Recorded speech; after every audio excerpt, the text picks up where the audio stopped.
प्रयुक्त, जिसका क्या नेम है, जिसका नेम है कारक। क्या नेम है, कारक। तो आज हम किसके बारे में पढ़ेंगे, कारक के बारे में पढ़ेंगे। कारक के बारे में हमने पहले भी अच्छे से पढ़ा है। आज हम इस चैप्टर को रिवाइज करेंगे, इसका रिवीजन करेंगे और इसको अच्छे से समझेंगे।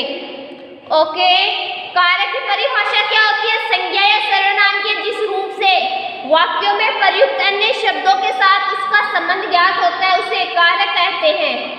संज्ञा या सर्वनाम के जिस रूप से वाक्यों में प्रयुक्त अन्य शब्दों के साथ उसका संबंध ज्ञात होता है उसे कारक कहते हैं। प्रत्येक वाक्य में एक क्रिया अवश्य होती है। वाक्यों में प्रयुक्त संज्ञा या सर्वनाम शब्दों का उस वाक्यों की क्रिया से जो संबंध पाया जाता है उसे ही क्या कहते हैं, कारक कहते हैं। जैसे राम ने रावण को मारा, मोहन कुर्सी पर बैठा है।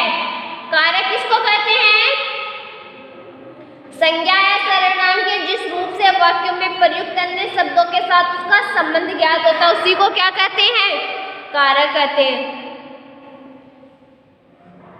ओके, संज्ञा की भिन्न भिन्न अवस्थाओं को क्या कहते हैं, हमें कारक कहते हैं।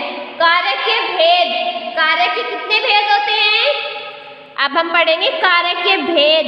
कारक के भेदों के बारे में हमने पहले भी पढ़ा था, लेकिन आज हम इसका रिवीजन कर रहे हैं, इस चैप्टर को रिवाइज कर रहे हैं। कितने भेद होते हैं, कारक के 8 भेद होते हैं। कितने भेद पढ़े थे हमने, 8 भेद पढ़े थे। कौन कौन से होते हैं, कारक के भेद कौन कौन से होते हैं, कर्ता, पहला कौन सा होता है, कर्ता। दूसरा कर्म, तीसरा करण,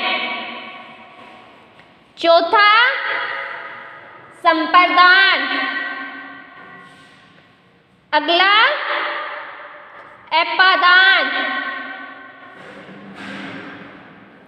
उससे अगला संबंध,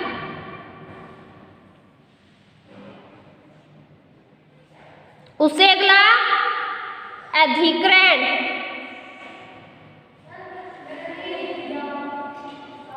उससे अगला संबोधन, संबोधन। कारक चिन्ह, कारक 8 प्रकार के होते हैं। संस्कृत में इन कारकों को क्या कहते हैं, विभक्ति कहते हैं। प्रत्येक कारक का कारक चिन्ह होता है और कारक के चिन्हों को क्या कहते हैं, विभक्ति चिन्ह कहते हैं। तो अब हम क्या देखेंगे, कारक के कारक चिन्ह देखेंगे। क्या देखेंगे, कारक चिन्ह। कर्ता ने, कर्म को,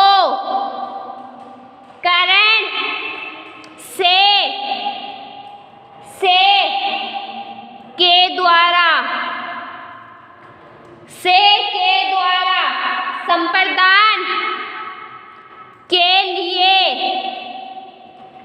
संप्रदान के लिए, को, अपादान से, अलग होना, अलग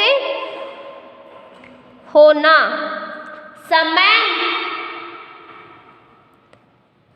का, की, के, रा, री, रे,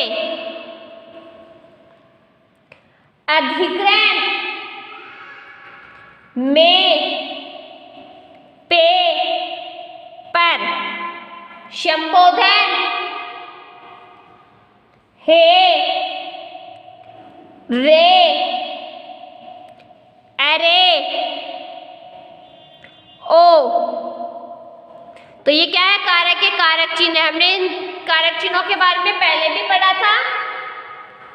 अब हम पढ़ेंगे कारक के भेद के बारे में। पहला क्या है, कर्ता कारक।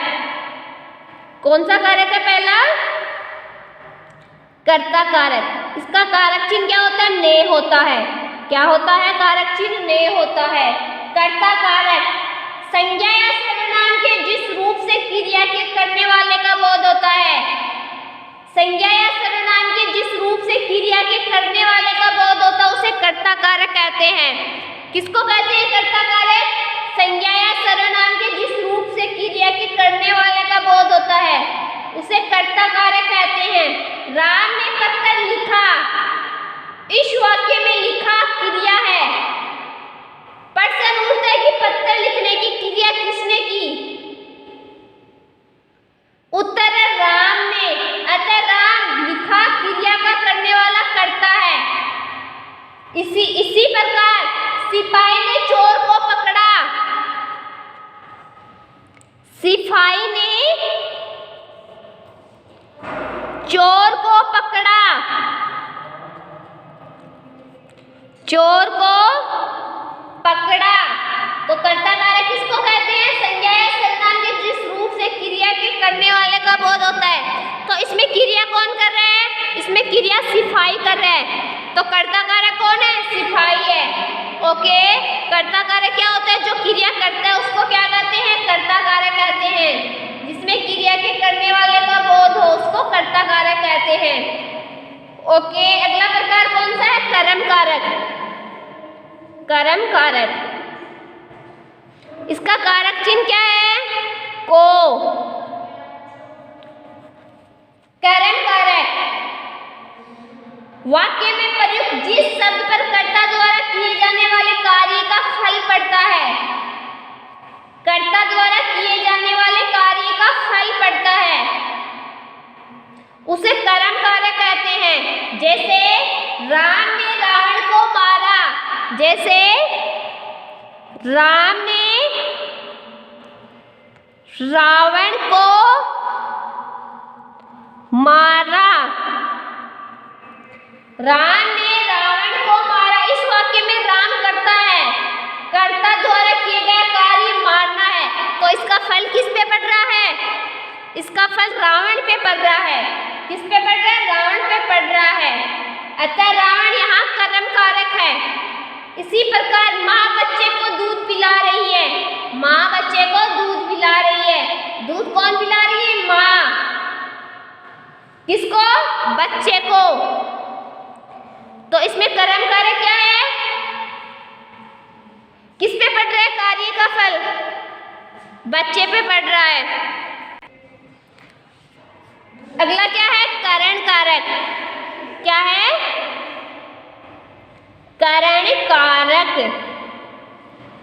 इसका कारक चिन्ह क्या होता है? से के द्वारा। से के द्वारा। करण कारक वाक्यों में प्रयुक्त कर्ता जिसकी सहायता से क्रिया करता है। वाक्य में प्रयुक्त कर्ता जिसकी सहायता से क्रिया करता है उसे करण कारक कहते हैं। जैसे राम ने कलम से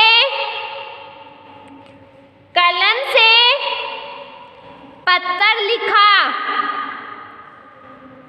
राम ने कलम से पत्थर लिखा। वाक्यों में प्रयुक्त करता है जिसकी सहायता से क्रिया करता है। किसकी सहायता से पत्थर लिखता है? राम कलम की सहायता से। अतः यहाँ कलम लिखने का साधन है। अस्तु कलम क्या है? करण कारक है। क्या है? करण कारक है। ऐसे ही हमने पहले और भी उदाहरण पढ़े थे इसके। जैसे सीता चाकू से फल काटती है। मोहन लाठी से कुत्ते को मार रहा है। राजेश गेंद से खेल रहा है। मैं बस के द्वारा जयपुर गया। रमेश ने डंडे से बिल्ली को भगाया। तो किसको कहते हैं? करण कारक। वाक्यों में प्रयुक्त करता जिसकी सहायता से क्रिया करता है उसे करण कारक कहते हैं। जिसकी सहायता से क्रिया करता है उसको क्या कहते हैं? करण कारक कहते हैं। ओके, इसका अगला प्रकार कौन सा है? संप्रदान कारक। संप्रदान कारक, इसका कारक चिन्ह क्या है? को, के लिए।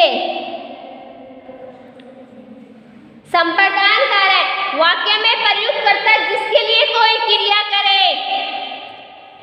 वाक्य में प्रयुक्त कर्ता जिसके लिए कोई क्रिया करे उसे संप्रदान कारक कहते हैं। किसको कहते हैं? जिसके लिए कोई क्रिया करे उसको संप्रदान कारक कहते हैं। जैसे चिड़िया,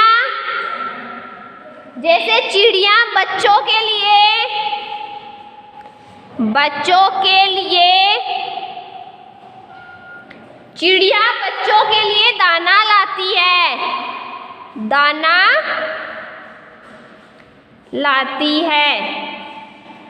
चिड़िया बच्चों के लिए दाना लाती है।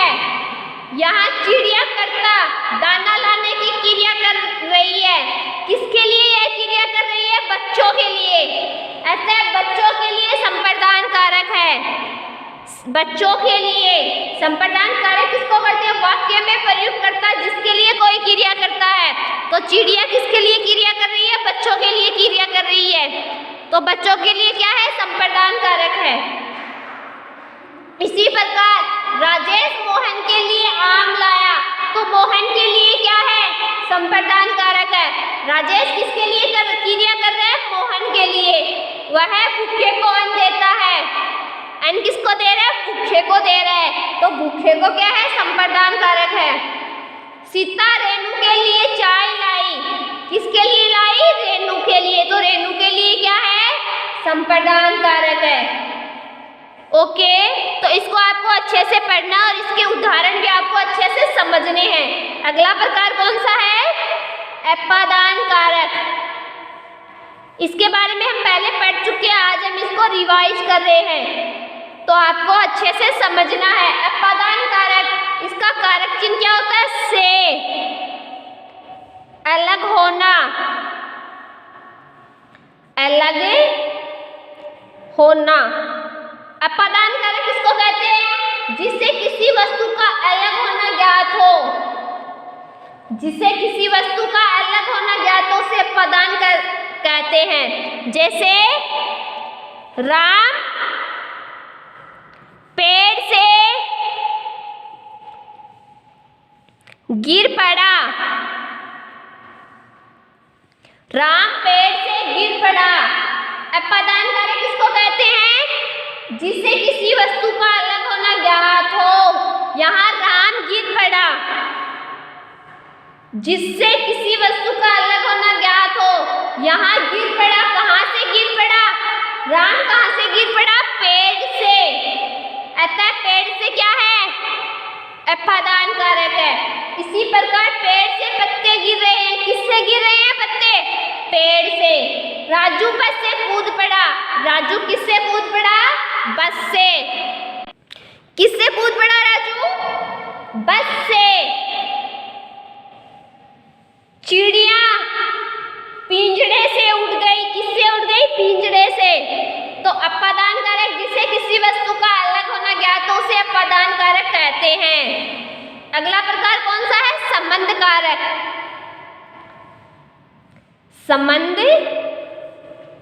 कारक, इसका कारक चिन्ह क्या होता है? का, की, के, रा, री, रे, रा, री, रे। संबंध कारक संज्ञा या सर्वनाम के उस रूप को जिससे उसके किसी वस्तु के साथ संबंध का बोध हो। संज्ञा या सर्वनाम के उस रूप को जिससे उसके किसी वस्तु के साथ संबंध का बोध हो, संबंध कारक कहते हैं। जैसे राम का भाई आ रहा है। संज्ञा या सर्वनाम के उस रूप को जिसे उसके किसी वस्तु के संबंध का बोध हो, उसके साथ संबंध का बोध हो। जैसे राम का भाई आ रहा है, राम का भाई आ रहा है, राम का भाई आ रहा है। यहाँ आने वाले व्यक्ति का संबंध राम से प्रकट हो रहा है, अतः यहाँ संबंध कारक है। राम क्या है? संबंध कारक है। जैसे यहाँ यह तुम्हारा घर, यह घर किसका है? तुम्हारा है। यह फल तुम्हारे, यह फल किसके हैं? तुम्हारे हैं। मोहन की बहन आ रही है। बहन किसकी आ रही है? मोहन की आ रही है। यह पुस्तक मोहन की है। यह पुस्तक किसकी है? मोहन की है। जयपुर के बाजारों में भीड़ है। कहाँ के बाजारों में भीड़ है? जयपुर के बाजारों में। तो ऐसे हमने संबंध कारक के बारे में पहले भी पढ़ा था। आपको अच्छे से पढ़ने और इसको रिवाइज करने हैं। अगला प्रकार कौन सा? अधिकरण कारक। अधिकरण कारक जिन शब्दों से क्रिया के आधार का बोध हो, जिन शब्दों से क्रिया के आधार का बोध हो वे अधिकरण कारक कहलाते हैं। जिन शब्दों से क्रिया के आधार का बोध हो, जिन शब्दों से क्रिया के आधार का बोध होने क्या कहते हैं? अधिकरण कारक कहते हैं। जैसे माँ कुर्सी पर बैठी है। माँ कुर्सी पर बैठी है। बच्चा पालने में झूल रहा है। बच्चा पालने में झूल रहा है। माँ कहाँ बैठी है? कुर्सी पर। यहाँ कुर्सी बैठने की क्रिया का आधार है। इसी प्रकार दूसरा वाक्य, बच्चा कहाँ झूल रहा है? पालने में। पालना झूलने की क्रिया का आधार है। अर्थात पालना और कुर्सी क्या है? अधिकरण कारक है। इसी प्रकार बिल्ली चटाई पर बैठी है। बिल्ली कहाँ बैठी है? चटाई पर बैठी है। पुस्तकें अलमारी में रखी है। पुस्तकें कहाँ रखी है? अलमारी में। पेड़ पर बंदर बैठा है। बंदर कहाँ बैठा है? पेड़ पर। तो ऐसे ही आपको अधिकरण के कारक के बारे में अच्छे से पढ़ना और अच्छे से समझना है। हमने इसके बारे में पहले भी पढ़ा था, इसको आज रिवाइज कर रहे हैं। तो आज आपको इसको अच्छे से समझना है। अगला प्रकार कौन सा है? संबोधन कारक। संबोधन कारक वाक्यों में संज्ञा के जिस रूप से बुलाने, पुकारने, सावधान करने का बोध होता है उसे संबोधन कारक कहते हैं। इसके कारक चिन्ह क्या होते हैं? हे, रे, अरे, ओ।